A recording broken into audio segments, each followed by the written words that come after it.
doing today, so what we did 2 weeks ago was Zoroastrianism, and we more or less rounded that up except for one remaining aspect, and that is the effect of Zoroastrianism, not on medicine, not on food, all the other religions and things that we talked about, but its effect on carpets. All right? So that's what I'd like to do today, and we might go back and have a little look at a little extra on Zoroastrianism at a future date. So, particularly on carpets today. And remember I said that the main thing about Zoroastrianism is that its concept that the universe is divided into two very finely balanced halves, and they are good versus evil, light versus dark, truth versus the lie. And this means that the whole concept of the universe is a binary one, a universe of duality, a universe in constant tension. And this becomes one of the principal motifs then in the carpets. Now, if you go to your carpet store, as I asked you to do as your homework last time, you'll see that an awful lot of carpets these days have that beautiful medallion in the middle with its 4 points, or its 8 points, or its 16, or its 32. But in fact, an awful lot of the more tribal carpets have other designs. This medallion design is relatively recent, whereas some of the tribal designs go back, well, thousands of years. So, and they do tend to have very stylised representations, perhaps of animals fighting. This is the most common way in which it is thought ancient peoples conceived of this division in the universe. And so what you often get is two animals fighting, and they might be peacocks or cocks or dragons or swans or geese or phoenix or multi-headed eagles. You'll notice an awful lot of what I've just said then is birds. They often have two birds fighting. There might be a griffin involved, but a very common one is dragon versus phoenix. Okay, and so they often have them fighting there. Or else, if they, at the other extreme, rather than representing actual animals, they will represent it in a geometric design. And so that classic Greek key design, which you know, is like a square design where the two fit into each other perfectly. If you were to block in half of that in black and leave the other half white, you'd have a perfect complementarity that absolutely locks together. That's why it's called the lock and key design, of black and white perfectly balanced. That, of course, was predominantly at the Greek end of the Mediterranean, but they still had some influence from Persia. Don't forget, very strong influence between Greece and Persia, and this concept. The Persians borrowed some ideas from the Greeks. They borrowed the blue and white. They actually, the Greeks borrowed the blue and white idea from the Persians, but there was a lot of exchange going on. And so in Persian carpets today, in Persian carpet stores, you will see that what we tend to think of as a Greek medakal, it's called, the medakal key design. And I nearly brought a mat that I have today, nearly brought that to show you. In fact, I could have brought you some of my 17 Persian carpets to show you. But it is a bit of a hike from the car park, so I had to forego that, but I would really love to show you some, and maybe at a future date. All right, now, I think at this stage I'm getting rather warm, and I'm obviously wearing a fur, but I'm not wearing it for vanity. I'm wearing it to illustrate what early carpets may well have been made of. And some people know, and they are to keep very quiet, while the rest of you guess what the fur is. It's not lamb, but it could well be, because I also have a lamb that looks very, very similar. It is, in fact, it's not yak. That yak fur is incredibly fine as well, very fine. Try one more. Alpaca? No. Okay, we're thinking Middle East. Thinking Middle East. Goat. It is in fact goat. Okay, and you can see if I do this just how shimmery and fine it is. And we all know indeed that cashmere is that very, very fine goat fur. And in fact, I bought this from Alistair Trung in the QVB on the principle that he always only sells furs from animals that have already been killed for their meat. And so you are honouring the whole beast by buying the rest of the animal. But the point is, of course, that it is absolutely so fine and so fluffy and so glossy that when it is spun, it looks like silk. And so the original carpets may well, not the absolute original, but at some point may well have looked almost like silk, so that you can imagine that when the Silk Road was officially opened in 119 BC, it was a natural progression to go onto something that was even more glossy, even more fine, allowed even more detailed designs. But it was not a huge step, and I think a lot of people don't appreciate this. They go into their Persian rug store, they look at the wool carpets, and they are in fact quite coarse wool. Mostly you'll find that. Different wools pertain. So for example, if you ask to look specifically at New Zealand merino wool carpets, you will see that they are finer and incredibly glossy with the same sort of gloss and lustre that in fact silk has. But in fact probably the early goat carpets may well have been very glossy like silk, and indeed the first shearing of lamb is called cork. It's a very special type of lamb fibre. Also looks rather like silk, and it's very expensive indeed. In some areas more expensive than silk. So this is to show you that, and you're welcome, if you have very clean fingers, to come up and feel it during the break. So let me put it over here for now and drape it over there. And of course it's warm as well. So we're going to be looking at how the first carpets probably evolved using something rather like that.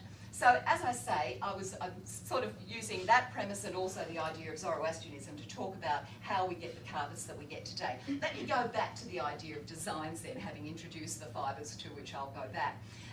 One of, for example, of the types of designs you get on your Persian carpets, or your Turkish carpets, whatever you want to call them, is the so-called hunting scene. Now, this was formalised in the 16th century under a very glorious dynasty, contemporaneous with the Renaissance dynasties of Europe, called the Safavid dynasty. This was a golden age of Persian art and craft. And these hunting scenes were meant to represent, of course, the monarch going out into the deer park, which was stuffed actually artificially with all sorts of game, so that they could have a hunting party, much as you might imagine Queen Elizabeth and the Renaissance monarchs doing as well.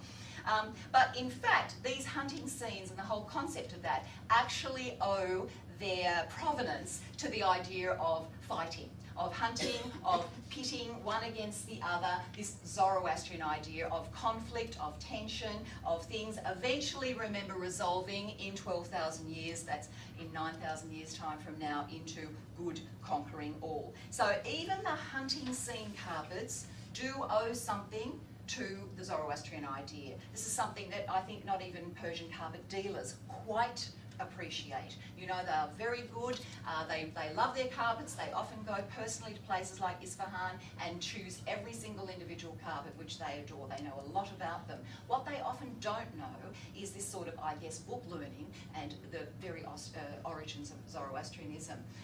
So you've got that. Now the other type, and this also goes back to religion, but not specifically Zoroastrianism, the other type of design that you might see there, and I want you to start reading this into the carpets when you go and have a look now, is any sort of natural objects or mythical creatures or anything representing ancestor spirits, or specifically anything to do with nature worship. Because remember I said that even Zoroastrianism came out of nature worship. It was originally worshipping the sun, the heat, the source of all life, the source of all warmth, and therefore the source of light and goodness and truth and all the rest of it. That morphed into worshipping the eternal flame. So what they might worship also then, as related to the idea of nature worship, is worshipping the tree. Now the tree is, we take them for granted today, but trees in ancient times were not only incredibly valuable for building ships and so on, but also associated with cosmic order and truth.